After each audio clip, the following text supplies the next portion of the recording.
Hoje temos o prazer de receber aqui uma figura incrível do ramo da construção e do setor imobiliário, que é Rafael Coelho. Vocês vão saber detalhes sobre ele e agora, neste momento, vou recebê-lo com muito prazer e vamos aqui, aplaudir a sua presença aqui. Seja muito bem-vindo.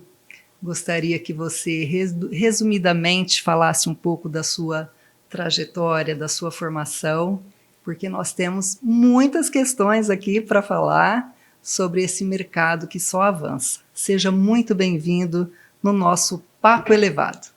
Legal, boa noite a todos. Obrigado pelo convite, Vilma. Venho com satisfação falar deste setor que a gente está há praticamente 40 anos seguindo nessa trajetória. Então, quando se trata de temas relacionados com esse setor, a gente fica muito à vontade e fala com muita satisfação. Ah, com certeza. Nós temos aqui um queridíssimo também, que é o Éder, mas ele foi se refrescar, tomou muito banho de mar gelado e veio para Rio Preto nesse calor, não tem voz que aguente, não é? Mas ele está aqui, um super abraço para o Éder. Obrigado. Éder, prazer, companheiro de negócio, além de tudo, né? É verdade, é verdade. E temos também o nosso querido Derek, que está aqui, só nos flash com a gente. Então vamos lá, Rafael, você é diretor executivo da CITES Desenvolvimento Imobiliário e você tem uma carreira, uma trajetória de sucesso. Conta para nós um pouco sobre essa sua demanda de trabalho. Bom, falando sobre a formação, eu sou engenheiro civil formado pela Unicamp, depois fiz pós-graduação na Fundação Getúlio Vargas, depois fiz uma nova, isso na área de administração de empresas, sempre voltado para o marketing, né? Que a gente precisa estar muito linkado com o mercado. Totalmente. Então faz sentido você ter esse direcionamento. E depois eu vim fazer uma pós-graduação também na área de negócios imobiliários junto à FAAP pela Universidade Segovia, que é uma referência nacional em negócios imobiliários e na tratativa de habitação no país. Né? Então a gente já está no mercado há cerca de 40 anos. A princípio eu me dediquei muito às questões das construções industrializadas, a tecnologia, tudo que dizia respeito à racionalização no segmento da construção, porque a gente sabe que tradicionalmente a construção não é só no Brasil, não. Em grande parte do mundo ela é arcaica. Ela ainda é feita dos primórdios, sentando tijolos, como se fazia há 2000 anos atrás. Né? Até hoje ainda a gente faz isso. Então, é uma briga muito grande em desenvolver tecnologia e produtividade nesse setor. Como existe uma tradição da forma de construir, então quando você busca soluções que gerem mais produtividade, você necessariamente tem que industrializar essa construção. Então isso foi uma coisa, grande parte da minha vida, me dediquei a isso. Depois eu fui diretor executivo de um grande grupo empresarial, foi o Grupo Tarraf. Sim. E tem lá meu amigo Olavo Tarraf, trabalhamos juntos durante 15 anos. E lá também nós tivemos grandes jornadas, tanto no segmento da construção civil como do mercado imobiliário. Hoje a Tarraf é uma referência em Rio Preto. Não? E depois, então, com a nossa empresa, a CITES, nós pudemos já aproveitar toda a experiência que a gente teve anteriormente e abrir mercado. Então, a gente montou uma estrutura já com profissionais do setor, profissionais rodados, experientes, e hoje, então, a gente conseguiu um grande espaço nesse mercado da construção e do mercado imobiliário. Então, em breves palavras, essa é uma trajetória que conta um pouquinho da nossa história ao longo desses 40 anos dentro desse mercado. Que ótimo, Rafael. Então, mais uma vez, seja muito bem-vindo e a gente está muito animado em ter você aqui e passar essas informações tão relevantes para o público que está nos assistindo. E vamos lá.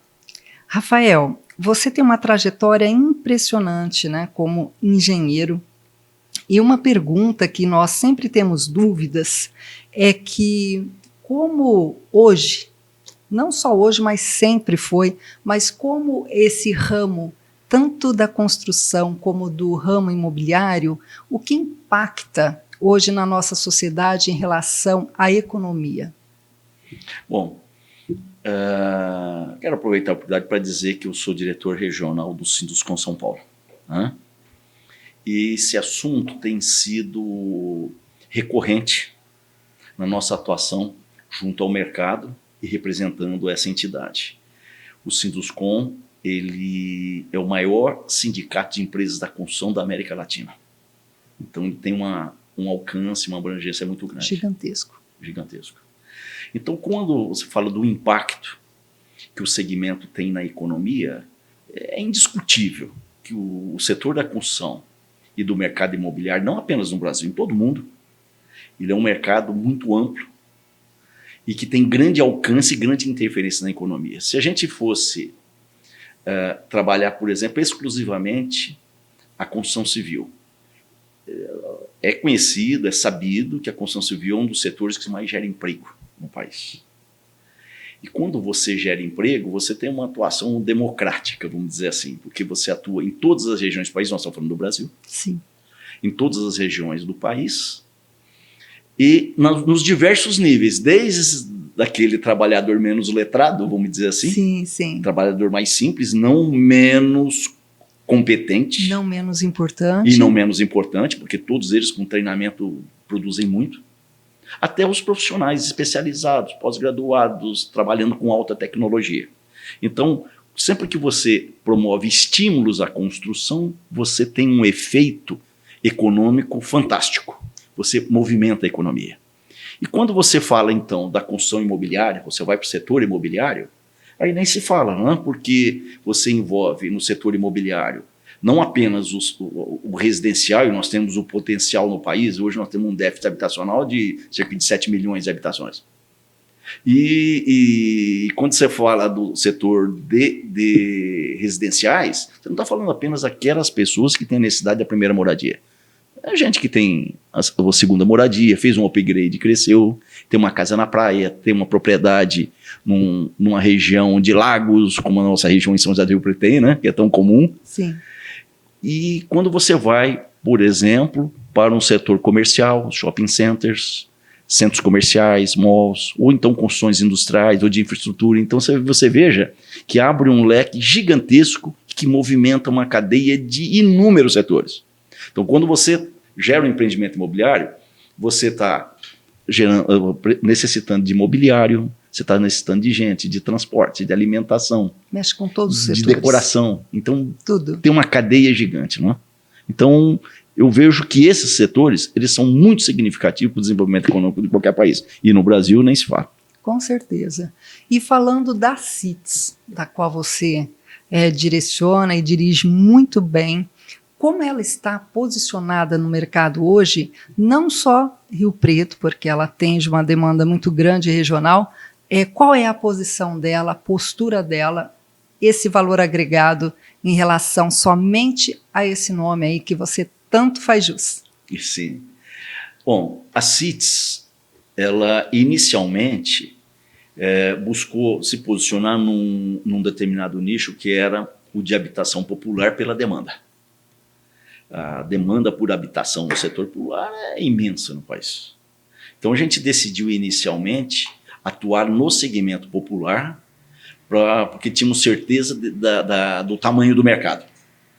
Então, mas com o passar do tempo, à medida que a gente foi se firmando nesse setor, a gente decidiu também atuar num ticket médio um pouco mais elevado. A gente foi para a construção de médio padrão.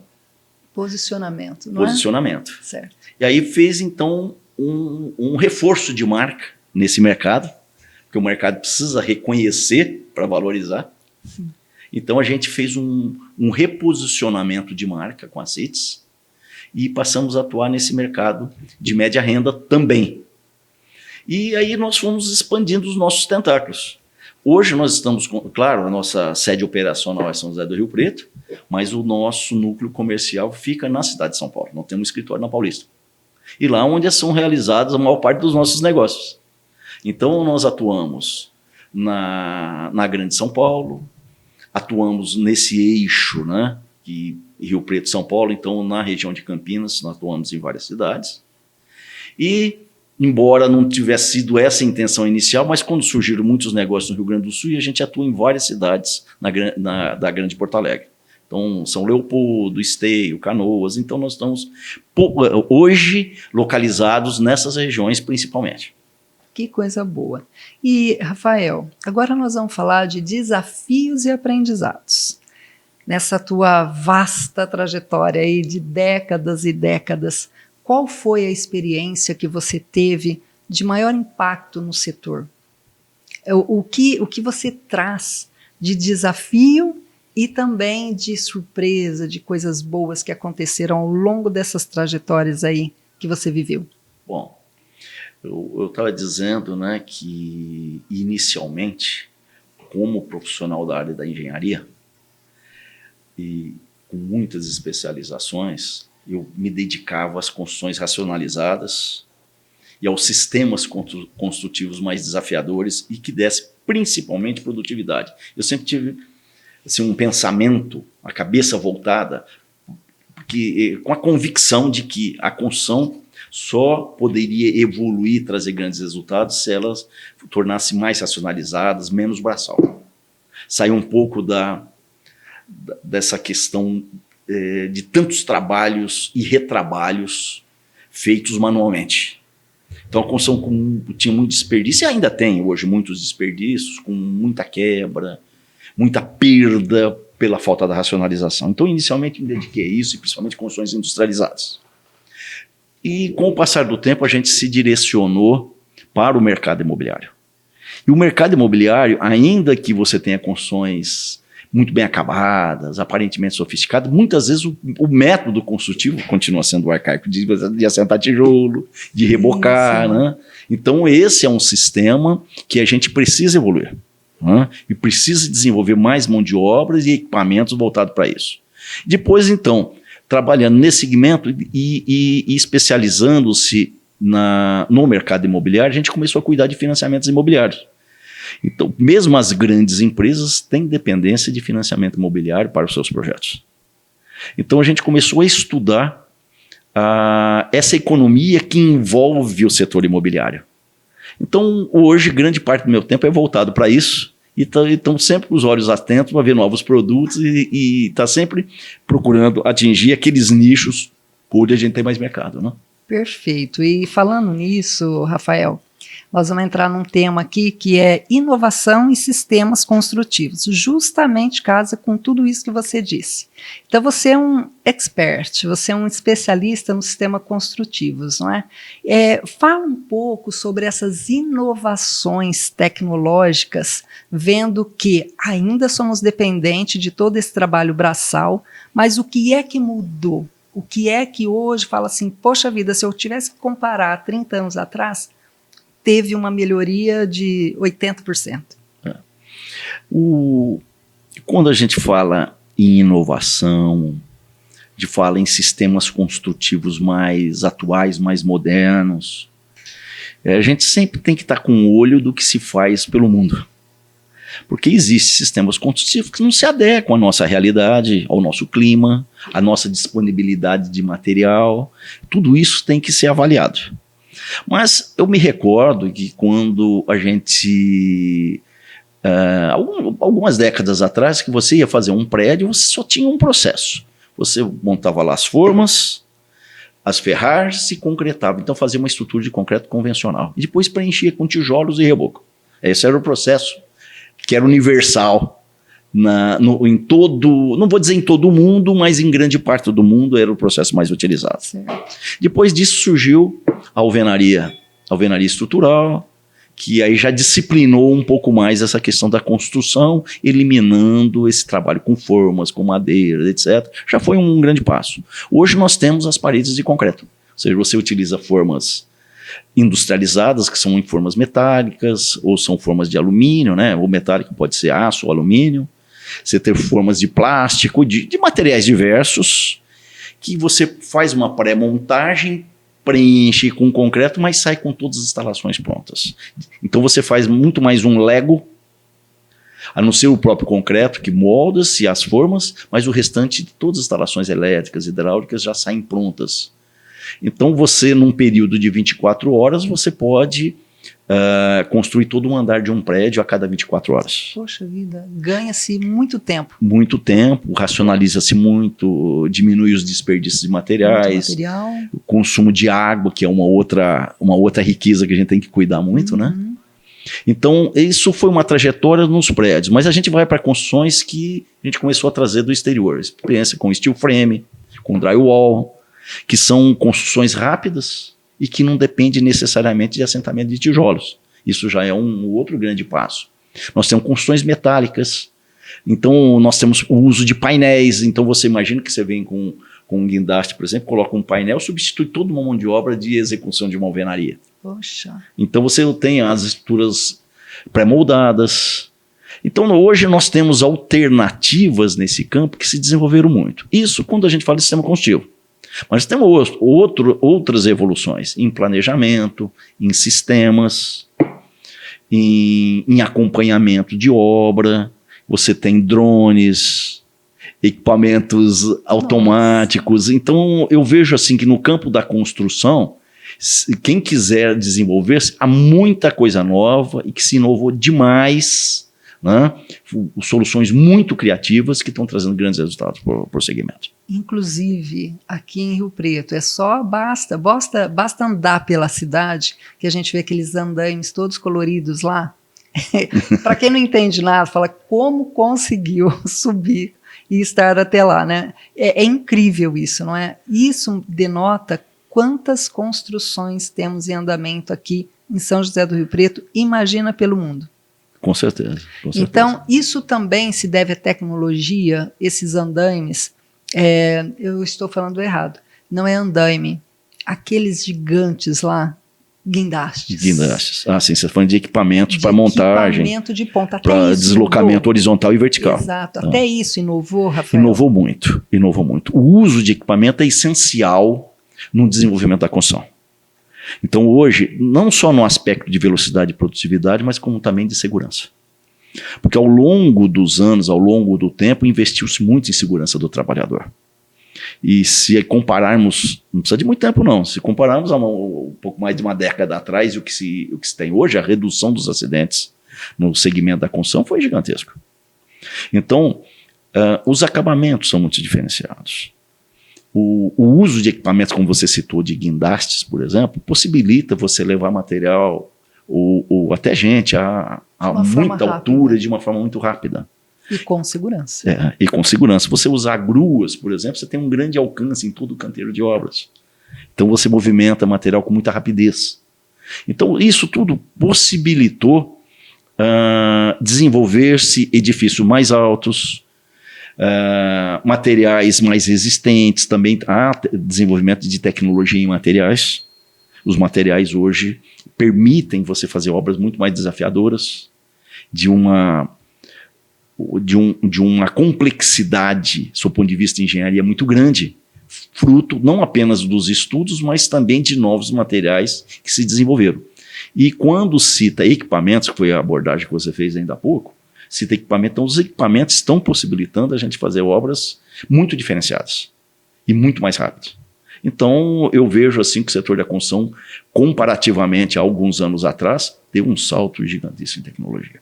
Nossa, parabéns. E você dizendo isso, mais uma vez a gente enaltece a figura do técnico de segurança do trabalho. Então, com certeza, ele é uma figura diária, o tempo todo, na orientação de colaboradores que muitas vezes eles têm uma resistência em usar os equipamentos. Então, essa visita contínua na obra é muito importante justamente para a conscientização. Porque muitas vezes, eu não preciso, já sou experiente, não preciso pôr um capacete, não preciso pôr uma bota. Então, muitas vezes, por conta de não colocar, imagina um material pesado caindo no pé, caindo sobre a cabeça. Então, realmente, a importância desse técnico de segurança ali, monitorando, é realmente muito importante, não é? Sim.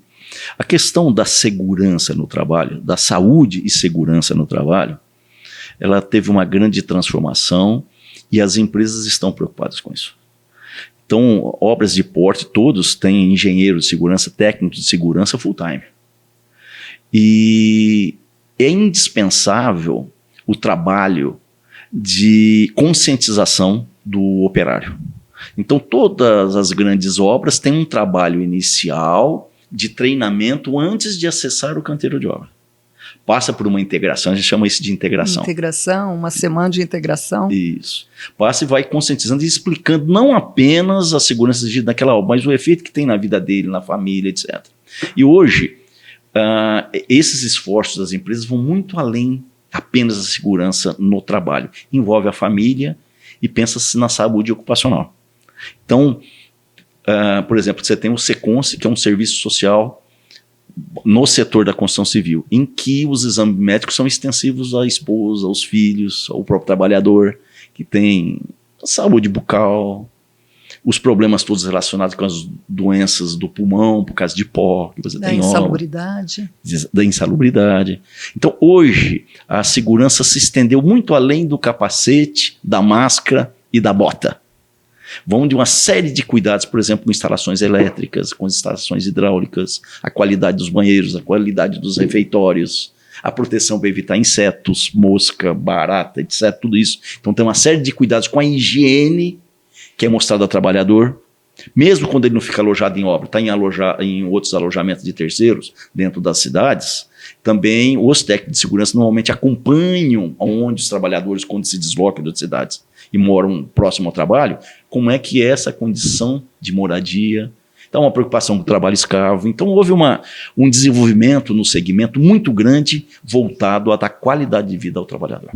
E isso tudo reflete no dia a dia da construção civil, porque um operário bem tratado, tendo a certeza que aquela empresa está preocupado com seu bem-estar, com certeza ele vai querer estar ali no outro dia, trabalhar melhor, porque ele tem a certeza que os cuidados existem.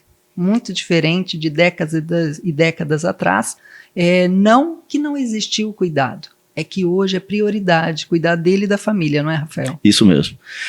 Essa conscientização que ocorreu não apenas do trabalhador, não, das empresas também, dos dirigentes, dos empresários, todos, das autoridades que cuidam e disciplinam o setor, os inúmeros cursos e treinamentos que se promovem nos segmentos, as entidades do setor promovem treinamentos. Há essa preocupação. O Ministério do Trabalho acompanha isso muito de perto. Para quê? Porque a gente sabe que o trabalhador produz muito mais se ele estiver respeitando essas normas. E também se ele tiver com bem-estar e saúde, porque hoje não é só segurança, é saúde também. Então o trabalhador com saúde, com alimentação na hora certa, né, dormindo de forma adequada, em local apropriado, tudo isso vai refletir na qualidade e na produtividade. É isso mesmo, muito bem, muito bem. E falando em tudo isso, Rafael, nós sabemos que há uma necessidade muito grande na formação da mão de obra, esses que já temos no dia a dia, que já estão aptos ao trabalho, mas a gente tem uma demanda muito grande de mão de obra chegando por aí. E qual é a preocupação do setor da construção civil na qualificação desse pessoal? Existe uma demanda tanto do órgão governamental como de entidades privadas que estão preocupadas nessa capacitação? Sim. Esse tema foi oportuno você colocar, que eu escrevi para o Diário da Região e publico amanhã. Olha só. O Diário da Região. Justamente falando sobre o perfil da mão de obra operária no Brasil. E a preocupação tanto das empresas como das entidades do setor em desenvolver treinamentos e qualificação do trabalhador. Nós temos hoje uma carência gigantesca de mão de obra. Nós estamos falando da construção civil, mas se você estender isso à área da indústria, do comércio, dos restaurantes, alimentação, você vai perceber que todas as áreas estão com carência de mão de obra. Todos os segmentos. Inclusive, isso que você citou, a gente não está só falando da construção civil, mas falamos de todos aqueles profissionais ligados. Nós temos o pedreiro, mas nós temos o eletricista, nós temos os encanadores e todos aqueles que norteiam em volta, não é? E você disse muito bem, e uma cadeia, restaurante, hotéis, então toda essa demanda de pessoas que tem que ter uma capacitação, não é? Isso. Veja, hoje como você não tem no mercado uma quantidade suficiente de trabalhadores qualificados, então se você não promover treinamento e desenvolvimento de mão de obra, você vai ter dificuldade em fazer construções no prazo ou com qualidade. Então você necessariamente tem que promover treinamentos e qualificação. Então, hoje, o setor se junta ao SESI, ao SENAI, ao SEST. Você se junta às entidades do governo que promovem a economia, que são muitas. Tem entidades como, por exemplo, no caso, você estaria em Rio Preto, já que nós estamos aqui, a CIRP, por exemplo, muito preocupadas com isso. Então, o Sinduscon tem sido uma entidade muito próxima das construtoras e dos incorporadores, preocupada em dar oportunidade de desenvolvimento de mão de obra. Então, quando a gente fala de mão de obra, eu não estou falando apenas de pedreiros, que falta demais, carpinteiros, que praticamente desapareceram do mercado, armadores, que trabalham com as ferragens, eletricistas, encanadores, todo esse pessoal de instalação. Mas você está falando de técnicos, de TI, de automação.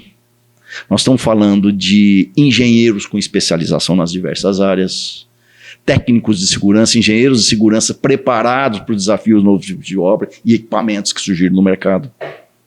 Então, nós podemos pensar em todos os profissionais que trabalham com acabamento, os arquitetos e engenheiros que trabalham no desenvolvimento de projeto, porque hoje nós precisamos ter novas tecnologias, como o BIM, por exemplo, que é um sistema que integra o desenho, o orçamento, a execução de obra e planejamento. Então, se você não tiver desenvolvimento de mão de obra, não é apenas a mão de obra básica do operário, não, estou falando em toda a cadeia da construção. Toda a escala. Nós estamos com carência de mão de obra em todos os setores. E existe sim, respondendo a sua pergunta objetivamente, existe sim cursos de capacitação desenvolvido dentro da cadeia da construção civil e do mercado imobiliário, para técnicos imobiliários. Falta corretores capacitados. O corretor, por exemplo, citaria só como um exemplo, o corretor tem que ter consciência do seguinte: o papel dele não é apenas intermediar uma venda.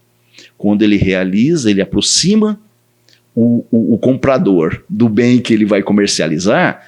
Depois que esse bem foi comprado, até que ele seja entregue com a qualidade desejada, dentro da expectativa daquele comprador, o trabalho do corretor não se encerrou. Agora, quantos corretores têm essa consciência?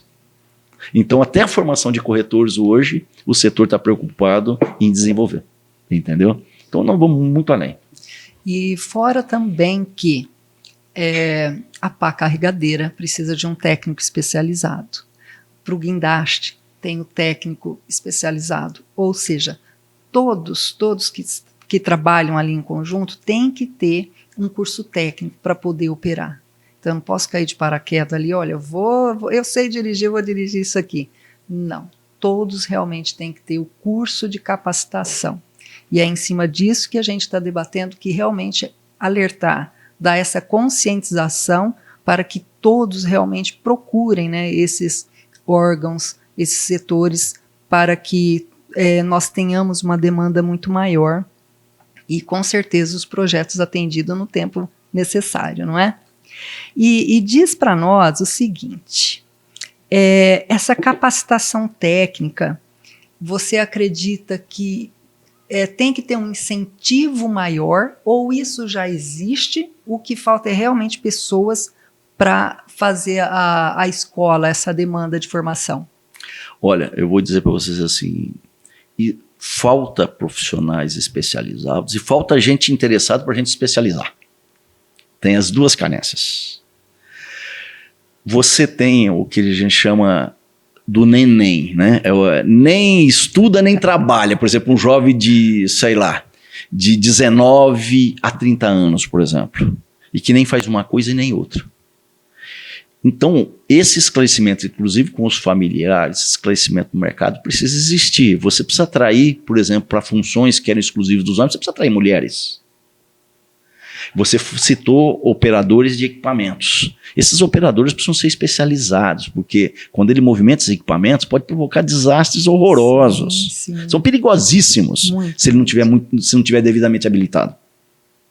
Então, existe sim cursos para todas essas áreas e existe um esforço do setor para mostrar as potencialidades do setor, porque se um indivíduo se qualifica, ele vai poder ganhar mais, ele vai poder ter mais direitos, ele vai se desenvolver e desenvolver a família. Então, aumenta a amplitude, a visão e as condições da qualidade de vida dele. Então, essa questão dessa integração com o que existe no mercado de trabalho, mostrando essas potencialidades, é um papel que as empresas querem desenvolver, assumiram essa frente e as entidades do setor estão juntas, principalmente as entidades do setor da construção e do mercado imobiliário, que de fato estão dando um trabalho ostensivo para o bem, não apenas do setor, mas do próprio país. E é uma necessidade. E na sua opinião, você acredita que falta propaganda? O que falta é você colocar mais informação a respeito, seja no Diário Oficial, seja em todos os portais que nós temos de propaganda, ou realmente uma conscientização já no colégio para a formação de homens. O que nós estamos precisando, na realidade, é a formação de homens. Diz a minha avó que na época dela, os homens já nasciam com o sentido de construir uma família, e para construir a tal família, eles tinham que trabalhar e procuravam se capacitar de alguma maneira. Então, qual a sua opinião sobre isso? Bom, você citou várias passagens, eu acho que todas elas é um pouco de cada uma dessas coisas. Né? À medida que a sociedade brasileira se instrui, e a gente não pode negar, ainda que tenha uma evasão escolar muito grande, etc., mas nós não podemos negar que aumentou muito o número de pessoas que se desenvolveram, que estudaram, o número de universidades, o número de escolas. Há, mesmo nos trabalhadores, nas pessoas mais simples, a consciência de que é importante estudar. Isso aconteceu. O que nós precisamos trazer para essas famílias uma consciência do que é o seguinte: o trabalho que hoje é considerado menos nobre, que é um trabalho de operário, ele tem no país hoje um grande incentivo. Um trabalhador especializado, ele ganha bem. Eu cito um caso. Em grande parte das construtoras, os mestres de obras estão ganhando mais do que alguns engenheiros. E antes o engenheiro era o chefe desse mestre, sim, então há uma hierarquia e os salários acompanhavam a hierarquia. Hoje um mestre qualificado, ele ganha muito mais do que engenheiros que ainda não atingiram um nível sênior. Então é muito comum você estar numa obra e você pega a folha de pagamento e vai ver aqueles profissionais, por exemplo, os azulejistas especializados, os encarregados de carpintaria, são salários elevadíssimos. E você vai ver, depois eles formaram os filhos, e não querem que os filhos que sejam operários. Então querem que eles sejam doutores, né? Entre aspas, né? E vai ganhar menos que ele. E vai ganhar menos que ele. Então, se a gente não mostrar as potencialidades do setor, você comete equívocos. Você não forma técnicos. Você não forma operários especializados. E que, às vezes, a trajetória, pela oferta que o mercado tem, né? Então, o mercado está oferecendo essas oportunidades. Ele não tem uma grande luta para conseguir esse trabalho. E, às vezes, ele vai lá fazer a universidade e vai brigar por um salário menor, numa função que ele julgou que fosse muito mais nobre. Então, eu acho que falta, sim, essa conscientização. Essa conscientização é uma culpa um pouco do setor também, das empresas, das entidades. Eu entendo que, para a complementação da economia nacional, vai precisar se focar nisso, na conscientização, no esclarecimento, para mostrar que o trabalho operário ele pode ser gratificante, ele pode dar estabilidade, ele pode trazer direitos que o indivíduo sequer imagina. Porque nós temos hoje aqueles que querem trabalhar por conta, às vezes, mas com um trabalho informal. E ele imagina que trabalhando por conta num trabalho informal, que vai ter melhores resultados. E, na verdade, falta segurança, falta previdência social, assistência médica. Então, ele tem outras perdas que não consegue avaliar, que a informalidade traz. Então, eu acho que dos maiores trabalhos que a gente tem que fazer é mostrar a importância de sair da informalidade e ter assim, a formalidade documental. Seja como trabalhador ou como microempresário, mas que vá para a formalidade. Isso é uma necessidade para o país. E falando de tudo isso, Rafael, vamos pensar somente aqui na nossa Rio Preto e região. se tivéssemos que criar um projeto para jovens aprendizes, esses jovens, tanto filhos de pedreiro ou filhos de pessoas também que estudaram, qual seria a sua opinião sobre esse projeto para que a gente pudesse alavancar e dar essa oportunidade aqui, que fosse um centro técnico, que fosse uma escola? Você acredita que seria possível engajar esse projeto? Penso que sim, mas com ressalvas. Se você for conversar, por exemplo, no SESI, e pergunta qual a dificuldade que eles têm de contratar professores que têm um preparo para poder formar esses alunos. O problema já começa lá de cima. Começa que você já não tem professores. Você vai para o Senai e a gente quer dar curso de treinamento para instaladores. Instaladores ganham muito dinheiro se forem bons instaladores. Há uma demanda gigantesca. Você compra um carro e faz o seguro do carro oferece instaladores que você não encontra no mercado, incluído na pólice, para poder estimular a venda do seguro. Você vê como é que esse mercado tem demanda. E esses professores não têm preparo para fazer essa conscientização e a formação de pessoas para esse mercado. Então começa já na formação de professores e técnicos para dar o treinamento para você formar gente. Você vê que o problema está mais embaixo. Então nós temos uma dificuldade imensa, mas que tem que começar. Aliás, tem que começar não, já começou. Eu acho que não estamos no caminho certo nessa direção. Mas o que você falou tem que se intensificar. Falta talvez pouca divulgação, sim, pelos meios de comunicação. Eu acho que nós temos que fazer uma frente em que todos atuem no esclarecimento do valor desse trabalho e de formação de jovens para as diversas atividades. Por exemplo, formação técnica é uma coisa muito importante. Muitas vezes a gente fica muito voltado assim, o jovem quer fazer curso superior. Será que uma formação técnica não daria melhor resultado? Eu acredito até que teria muito mais mercado. Então, isso nós precisamos esclarecer. Não, perfeito, perfeito.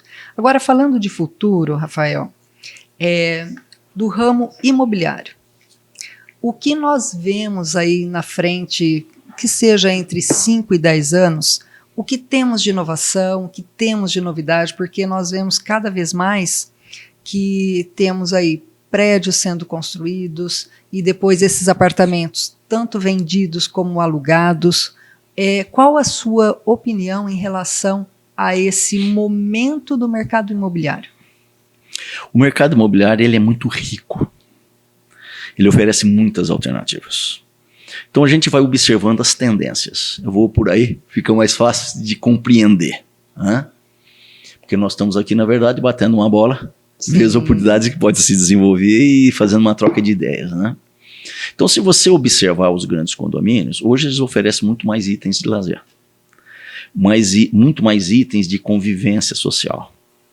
Então, você vai ter salões de festas, áreas comuns onde as diversas tribos podem se envolver, né, nas diversas idades, quadras esportivas, piscinas, ou então um anfiteatro, um local de cinema, academias. Então esses itens de lazer estão se multiplicando, mas nós temos muito mais do que isso. Você vê já no condomínio uma área de coworking, né? Quem quer trabalhar em casa não precisa levar o seu cliente lá no apartamento. Você pode, numa área comum do edifício, próximo à portaria, você atende uma pessoa com internet, com computador, tudo, né? Tem uma condição muito boa de se fazer isso hoje. Você tem, por exemplo, espaço para pets. A quantidade de animais que as pessoas têm de estimação hoje é uma coisa absurda. Ganham muito espaço, não é, Ganhou Rafael? muito espaço. E também nós podemos pensar numa outra questão, que é coisa da modernidade, da atualidade. Sim. Nós temos uma dificuldade nas grandes cidades de deslocamento, muito trânsito. Então, em determinados horários, pela manhã ou final de tarde, você se deslocar pode levar uma eternidade, pode levar muito tempo. Então há uma preocupação hoje em concentrar, você morar mais próximo ao trabalho. Então, quando você pode oferecer no mesmo produto imobiliário uma área comercial e uma área residencial, você está, na verdade, diminuindo a necessidade de deslocamento. Se você tem, por exemplo, e é muito comum hoje, você ter no térreo de um edifício um núcleo comercial, um mall, com farmácia, com padaria, com alguns comércios. E isso vem a facilitar. Você desce do elevador do seu prédio, cai no térreo, você já está dentro do núcleo comercial. Mercearia. Então, assim, academias. Hoje também nós temos aí lavanderias. Não é todo mundo que quer mais lavar roupa em casa. Você pode ter essas lavanderias, tipo Omo, que a gente vê aí, que você põe uma ficha. Você não tem que se preocupar com a manutenção da máquina nem nada. Você põe a ficha, cai o sabão, cai a água, põe a roupa dali, você tira. Já sai sequinha. Sai sequinha. Então, essa questão de ter uma vida mais prática é uma tendência que a gente observa no mercado imobiliário. Então, diminuir o transporte, diminuir o deslocamento. Há uma tendência, por exemplo, nos grandes centros, das pessoas não ter mais carro próprio. Utilizar ou Uber ou transporte coletivo, morar mais perto das estações de metrô, onde tem linhas de ônibus. Hoje os ônibus na grande parte da cidade são com ar-condicionado. Então você vai reduzindo o número de carros. Então muitos prédios sequer oferecem vagas de garagem. Então é o que eles esquecem, ou seja, as tendências. E fora ainda, não é, Rafael, que a maioria dos condomínios tem bosque justamente com pistas de caminhada, focados nessa saúde, focados aí no coração, no bem-estar de cada morador. E cada vez mais o mundo pet invadindo ali, inclusive com lavatórios. Então, realmente, a pessoa não precisa mais se deslocar até o centro da cidade, sair ali do seu conforto. Então, isso é incrível nesse mundo imobiliário, que cada vez mais tem essa tendência de melhoria, não é? A pegada, hoje você citou o verde, né? Sim. Então vamos aproveitar essa pegada da sustentabilidade, que é a palavra de ordem desse momento. Sim. Se você sair do Brasil e for para a Colômbia, ou você for para a América Central, em países da América Central que eu tive a oportunidade de visitar, ou para a Ásia, eu tive recentemente na Ásia, tive na Coreia, Singapura, Malásia, todos eles estão muito preocupados com a questão da sustentabilidade. Preservação do verde, você colocar mais árvores nas regiões onde você se desloca, os condomínios com horta, no Brasil isso é comum hoje, muito verde, a redução do consumo de água. Então, você pegar a divulgação pelas mídias, de mídia diversa, pela internet, ou jornais, ou material que você pega no Farol, você vai ver a oferta de empreendimentos que tem muito verde. Que preservam a natureza, que diminui o consumo de água, diminui o consumo de energia. De que forma? Seja com energia solar ou com iluminação adequada, com ventilação cruzada. Existem hoje muitas técnicas para você reduzir o consumo de energia, melhorar a qualidade de vida, preservar o verde e a água. Então isso o momento está exigindo isso. E essa é uma tendência, na minha opinião, irreversível. Nossa, muito bom, muito bom. E falando de tudo isso, a pergunta para você é a seguinte: sabemos que São José do Rio Preto é um importante polo de desenvolvimento, seja na área da construção, seja nesse ramo imobiliário que cada vez mais cresce, inclusive nas redes sociais o que a gente mais vê são casa de milhões. Então é muito, muito rico. Então Rio Preto é riquíssimo. E o que você diz para nós a respeito de investidores, de pessoas normais e comuns que ainda querem investir aqui na nossa maravilhosa Rio Preto? O que você diz a respeito? Ainda tem essa demanda para atender quem é de fora, quer investir aqui, e quem já é da raiz? Não tenha dúvida, não tenha dúvida. Rio Preto, nos últimos anos, ela tornou-se um centro muito atrativo para as pessoas. Muita gente quer mudar para cá pela qualidade de vida, e Rio Preto já apareceu pelo índice Firjan, por exemplo, como uma das melhores cidades para se morar no país. E crescente demanda, não é? E crescente a demanda. Então nós temos um setor de serviços muito desenvolvido, nós temos algumas áreas, como as áreas médicas, por exemplo, que são notáveis, né? Tem um destaque nacional. Você vê na área do ensino, nós temos aí um privilégio, um número de instituições de ensino, de curso médio, superior, o ensino técnico. Então, é uma cidade que oferece uma infraestrutura de água e esgoto, que está entre as 5 maiores e mais bem estruturadas do país. Ou seja, Rio Preto realmente se desenvolveu muito. E a que se deve esse desenvolvimento? Aí nós temos que buscar lá atrás um pouquinho o histórico, né? Nada acontece por acaso. Então nós tínhamos lá a questão da ferrovia, não sei se você vai se lembrar disso, talvez não, mas nós tínhamos a Alta Araraquarense, e que a última estação era São José do Rio Preto. Então quem morava no sul de Minas ou no Mato Grosso e queria vir a São Paulo, necessariamente passaria por Rio Preto. Então isso primeiro tornou-se um polo de atratividade por questão do transporte. Depois, desde a década de 40 e década de 50, nós já temos planos diretor em Rio Preto, com o Hugo Golini, que era um arquiteto e engenheiro, que desenvolveu o primeiro plano diretor da cidade. E ele usou qual característica? Os fundos de vale faziam grandes avenidas. E nos topos das cidades, nos portos mais altos, faziam ruas importantes. E depois, então, fazia as transversais de interligação. Desde aquela época, já gerou um modelo de desenvolvimento urbano para a cidade. Então, a cidade cresceu dentro de um modelo urbano pensado. Começou por aí. Então, e aí, juntando essas questões de transporte, começaram a dar para Rio Preto uma outra cara. Então, por sorte, não tivemos grandes administradores e veio, então, num determinado momento, o mercado imobiliário que se instalou. E o mercado imobiliário ele tem um poder de multiplicação de riqueza gigantesco. Então, você começou a ter condomínios, você começou a ter bairros planejados, bairros organizados, e começou a atender não apenas aquela necessidade que muitas vezes os governantes se fixam, que é preciso atender a população mais carente, a população mais pobre. E o Preto teve um outro olhar. Falou, eu preciso atender as diversas faixas. Porque se eu trouxer empresário, trouxer empresas para a cidade, eu vou gerar riqueza e emprego para aqueles que estão nas faixas mais pobres. Então comecei a perceber a importância de você dar um desenvolvimento equilibrado para as diversas classes sociais. Em Rio Preto existe isso. Então você tem produto para todos os públicos. Com isso, a cidade cresceu de uma forma muito mais equilibrada. Claro que nós temos criminalidade, mas não na intensidade que você vê onde você tem núcleos muito pobres. Exato. Então fica a questão da segurança se equilibra. Então nós tivemos essa oportunidade em Rio Preto de desenvolver um mercado imobiliário mais diversificado. Com isso, então, surgiram aí nos bairros, tem bairros que têm vida própria, né? Você tem núcleos comerciais importantes, em torno das principais avenidas você tem muito comércio, você tem uma variação de restaurantes, etc. Né?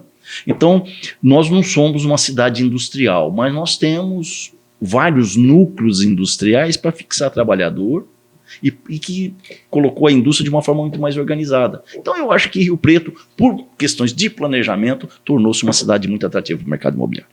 E além de atrativa, nós temos visitantes, né, praticamente diários aqui.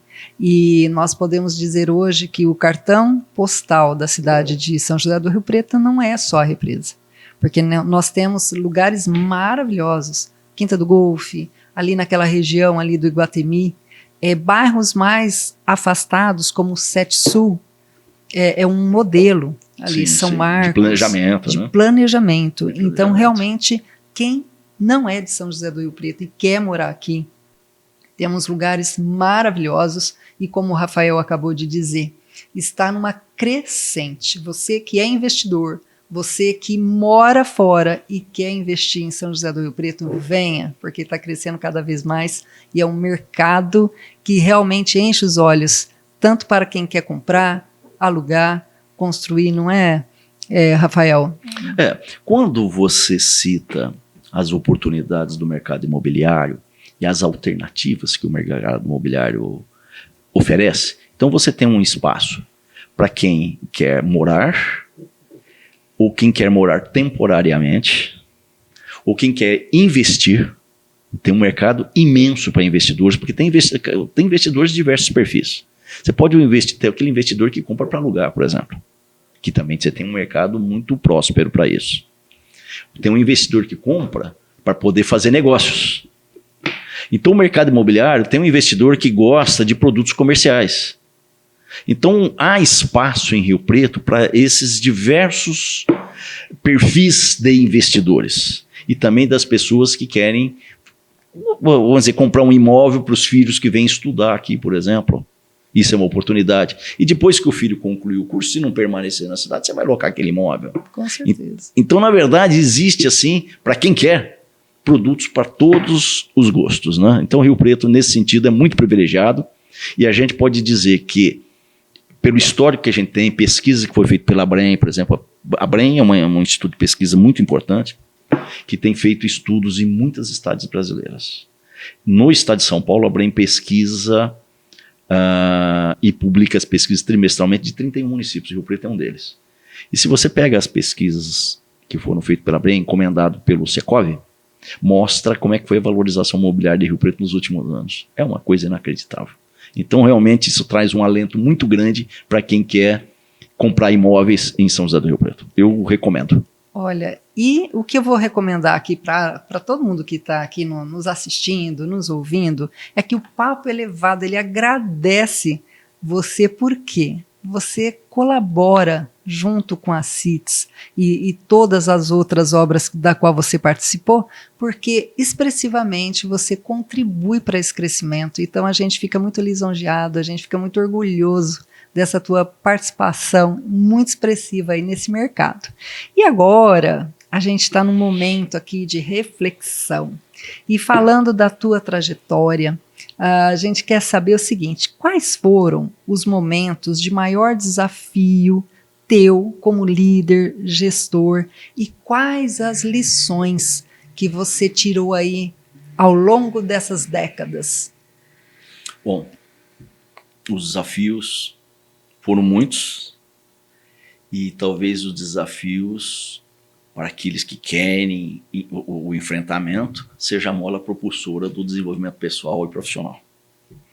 E quando você se dispõe a atuar também com entidades, você aumenta o alcance do trabalho. Então eu posso dizer assim, né, começando pelo final, eu sou muito privilegiado pela oportunidade que eu tenho de entregar habitações, por exemplo. Então eu tive desafios de fazer habitações, por exemplo, um dos locais que me tocou quando nós entregamos 840 apartamentos em Mauá, Grande São Paulo. Num local de uma topografia acidentada, com desafios de engenharia assim, inacreditáveis. E vendo onde a gente entrou e como a gente deixou aquela região, foi uma transformação urbana maravilhosa. Aquilo me tocou bastante, por quê? Porque eu tive a oportunidade de ver o acompanhamento desde o período que os recursos humanos e a parte de integração social começou a selecionar as famílias e como eles ocuparam posteriormente. Também precisou de uma conscientização daquelas famílias para ocupar aquele espaço, para que eles pudessem, quem não morava em condomínio, entender o que é morar em condomínio. Porque morar em condomínio é difícil para quem nunca morou. Você tem que ceder muito, né? E ceder não é coisa fácil para as pessoas. Então, eu tive desafios de fazer grandes obras industriais, por exemplo, né? E nos diversos segmentos, principalmente no segmento de alimentação. Entregamos casas recentemente em Jales pela CITES, foram 410 casas, num tempo recorde. Fizemos um período de 18 meses, nós entregamos 410 casas, numa comercialização muito rápida, e que a gente transformou a Nova Jales, aquela região. O pessoal falou, mas como que vocês vão para Jales, um município pequeno daquilo, onde que vai caber tanta casa? Pois é, claro que a gente não entra só no feeling, no sentimento. Você faz pesquisas, identifica a carência, mapeia, vê a renda e vê se é possível. Então a gente comercializou 410 casas, por quê? Porque aquela cidade não era oferecida empreendimentos há muitos anos. Então tinha uma vacância, tinha uma pressão que o próprio mercado oferecia, de uma lacuna que não tinha sido ocupada. Ou então, recentemente, a gente lançou um condomínio em Americana, um condomínio de casa ao lado da Praia dos Namorados.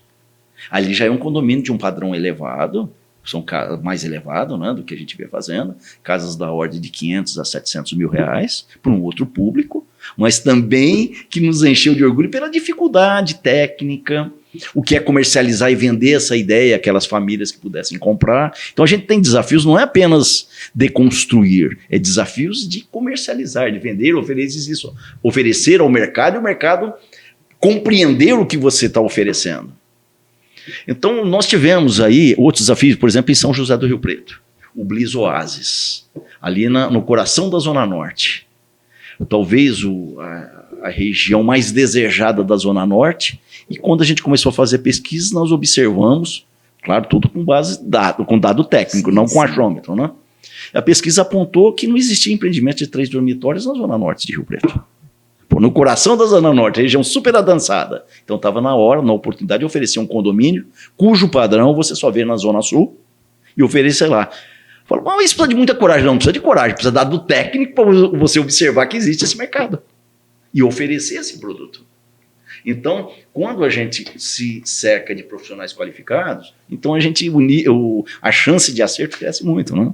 Então esse foi um grande desafio, lançar naquela região um produto com essa qualificação, e um produto que tinha também 3 dormitórios, tem 2 e 3 dormitórios, onde você via uma abundância de oferta para um público muito mais popular. Esquecendo que tem gente que quer fixar lá e tem renda para isso, e quer produto mais qualificado. Então a gente enfrentou, vamos dizer assim, esse temor inicial e lançou o produto, que foi um sucesso. Então eu poderia enumerar aqui lançamentos que a gente fez em São Paulo recentemente, pela CITES, lá na região da cidade universitária, próximo ao Butantã, o Bliss Concept, com imóveis de 1 e 2 dormitórios, sem vaga de garagem nenhuma, dentro daquela linha que eu te falei que tem transporte coletivo e deslocamento à vontade naquela região, e as pesquisas mostraram o seguinte, que você precisa de estacionamento da bicicleta, e não para carros. E nós lançamos, no lançamento já saiu com 35%, quase 40% das unidades vendidas. Então, são desafios assim que nos dias anteriores ao lançamento você não dorme, né? Será que vai dar certo? Não deu um passo muito aberto, né? Sim, muito largo. Muito largo, né? Um passo muito arriscado. Ousado. Mas é justamente esses desafios que nos movem. Isso é que tem sido, vamos dizer assim, o resultado e o segredo do crescimento da CITES. E eu não poderia esquecer, por exemplo, de dizer que nós estamos fazendo um hotel em Avaré. Olha só, em Avaré. Em Avaré. Nós estamos fazendo um complexo de obras, portarias, 2 usinas fotovoltaicas, o restaurante ao lado do lago. Então é um centro de lazer dos comerciários, que também um desafio pelo tempo, pelo prazo que se obrigava a fazer e com aquele nível de tecnologia que teve que ter que ser aplicado naquela obra para que pudesse atender os ensejos do cliente, daquele cliente. Então não podemos dizer que hoje nós estamos muito satisfeitos com o resultado dessa negociação que fizemos e com a proposta técnica, financeira e mercadológica que a gente enfrentou. Hoje nós estamos com técnicos na área de hotelaria dando suporte para a gente, porque é um hotel que vai entrar em operação e a gente tem que dar suporte ao nosso cliente. Então tudo isso são novos desafios que a gente se propôs realizar e que tivemos êxito, né? Eu poderia ficar aqui talvez uma noite inteira falando de tantas obras que a gente realizou. Né? Olha, você está de parabéns, até porque quando você disse sobre Jales, toda essa demanda e esse desafio acaba atraindo mais pessoas de outras regiões, de outras cidades, para comprar aquele imóvel ou para alugar, porque isso atrai pessoas. Assim como você citou a Zona Norte. Então, tira o chapéu para a Zona Norte. Um pessoal que tem como investir. Então, que seus olhos continuem lá na Zona Norte, porque temos clientes lá. Então, realmente, a gente tira o chapéu para aquele pessoal, porque é um pessoal que tem riquezas também. Então, isso que você fez já mostra que o desafio é constante nessas obras, nesses investimentos que vocês fazem, na certeza de que vai dar resultado. Porque não é qualquer um que investe em campo na incerteza. Vocês investem tendo a certeza que vai dar certo. Porque no momento que vocês estão ali mapeando, que estão estudando, vocês já têm um norte, uma direção. Então, parabéns pela ousadia, que continue assim nesse crescimento, não é? Sim, sem dúvida. Então, o Rafael, dicas para os novos profissionais, que já foi o tema aqui que nós abordamos, que conselho você daria para esses jovens profissionais que eles estão começando no setor imobiliário, no setor da construção? Uma palavra do Rafael Coelho. Eu diria o seguinte: prepare-se tecnicamente, estudem, se apoiem em profissionais sérios, não em vendedores de ilusões, né? O mercado, ele não aceita desaforos, mas ele aceita desafios. Então, os profissionais que se preparam, os profissionais bem formados e que se ancoram em outros profissionais que são sérios, isso é vamos dizer assim, um dos segredos que eu acredito que o novo profissional tem que ter. Mas, principalmente, se instrua, estude. Quando eu falo estudar, não estou dizendo só ir para a escola, sentar no banco escolar. Faça cursos, mas não cursos vagos, né? Aperfeiçoamento. Aperfeiçoamento, coisas que são voltadas à atividade que você quer desenvolver. Então, a gente não vai parar nunca de estudar. Pouco importa a idade, porque o mercado ele é muito dinâmico, muda muito rápido, e os conceitos mudam muito rapidamente. Quem diria, eu mesmo cheguei a duvidar num determinado momento, que seria impossível alguém comprar um apartamento de valor elevado pela internet. Olha só. Hoje, a pessoa toma a decisão pela internet e ele vai lá para assinar o contrato. Como é possível? Porque houve uma mudança na forma de conceber o mundo, de avaliar o mundo e interpretá-lo. Então, a gente tem que entender que o mercado ele tem uma dinâmica que não permite que as pessoas fiquem obsoletas. E as pessoas ficam obsoletas. As pessoas ficam obsoletas. Se elas não continuarem se instruindo e se atualizando, certamente não vão ter espaço no mercado. O mercado vai alijá-las. Então, jovens, se preparem, estudem, se atualizem, façam cursos de aperfeiçoamento, mas se envolvam com empresas e pessoas sérias. Você disse tudo, e que todos tenham consciência de que estudar não é vai para a faculdade. Você tem que estudar o tempo todo, independente da idade. Se o papai e a mamãe não teve condições de ajudar a concluir uma faculdade, vai fazer um curso técnico, vá se especializar naquilo que ele sabe fazer de melhor. E é isso, não pare, não importa se é dos 8 a 88, continue estudando, aprendendo e seja curioso sempre, não é, Rafael? Porque sendo curioso, ele tem um campo vasto aí para atendê-lo. Eu vejo, resumindo isso que você está colocando, se eu não estiver equivocado, essa frase de Henry Ford: não há maior esforço para o homem do que o esforço de pensar. Pensar, nossa, é cansativo, hein? Então, não é para qualquer um. Não é para qualquer um. Por isso, tão poucas pessoas se dedicam a esse esforço, né? Se dedicam a isso, ou seja, a arte de pensar. Mas reflita, pense. Não se joguem em qualquer oportunidade sem avaliar se isso não vai te dar possibilidade de desenvolvimento futuro, de um desenvolvimento melhor. Portanto, essa questão da tomada de decisão é muito importante para o jovem. Não precisa ser a primeira oportunidade, mas saia da acomodação. Procure oportunidades, procure trabalho, mas trabalho que te dignifique. Eu acho que isso que é importante. Com certeza.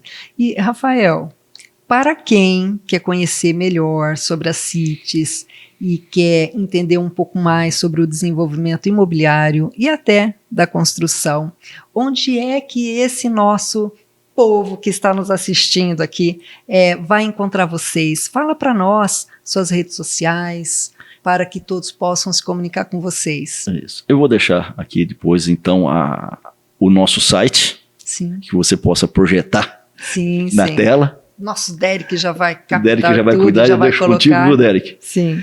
Entrega um cartão que tem todos os dados, você pode projetar isso. Perfeito. E todas as mídias sociais. Então, veja lá o nosso Instagram, veja o nosso Facebook. Então, todas as divulgações que a gente tem feito dos trabalhos, não apenas do que nós estamos comercializando, não, mas dos trabalhos que a CITES tem desenvolvido com entidades, o trabalho social que a CITES faz. A gente tem uma preocupação: em cada lugar que a gente atua, a gente tem que transformar aquele ambiente. Então, todos os bairros a gente constrói, a gente entrega com aquela comunidade e a gente transforma o bairro. Então, essa ideia de tornar a cidade mais aprazível, de ter a cidade amiga e esse relacionamento social, eu acho que é uma das missões da empresa. Que lindo. A cidade não é poesia, é prática. Aonde a gente opera, a gente transforma. E isso tem sido o desafio que a gente tem que trazer a todos os nossos colaboradores. O que você fez de diferente? Né? Onde que você contribuiu? Onde que você pôde ajudar? Então, permanentemente, a gente tem feito esse desafio aos colaboradores e eles têm que escrever onde fizeram isso. Então, eles começam a pensar sempre que vão trabalhar qual é o próximo posto que eles podem contribuir para proteger a gente ter uma sociedade melhor. Porque trabalhar na CITES, eu digo para eles, é um privilégio, hein?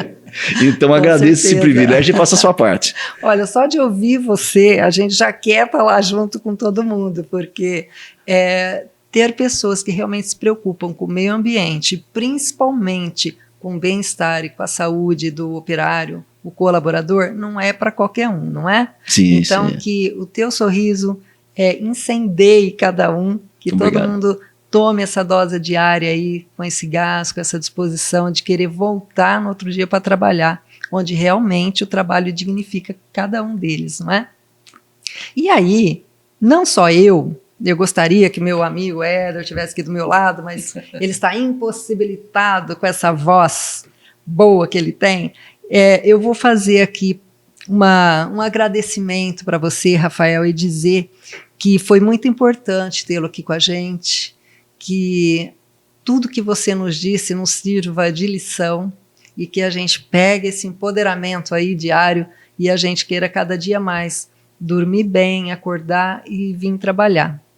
E sempre na expectativa de abrir não só um jornal, mas como a internet, se informar e estudar para valorizar aquilo que a gente tem diariamente, que é o nosso trabalho, não é?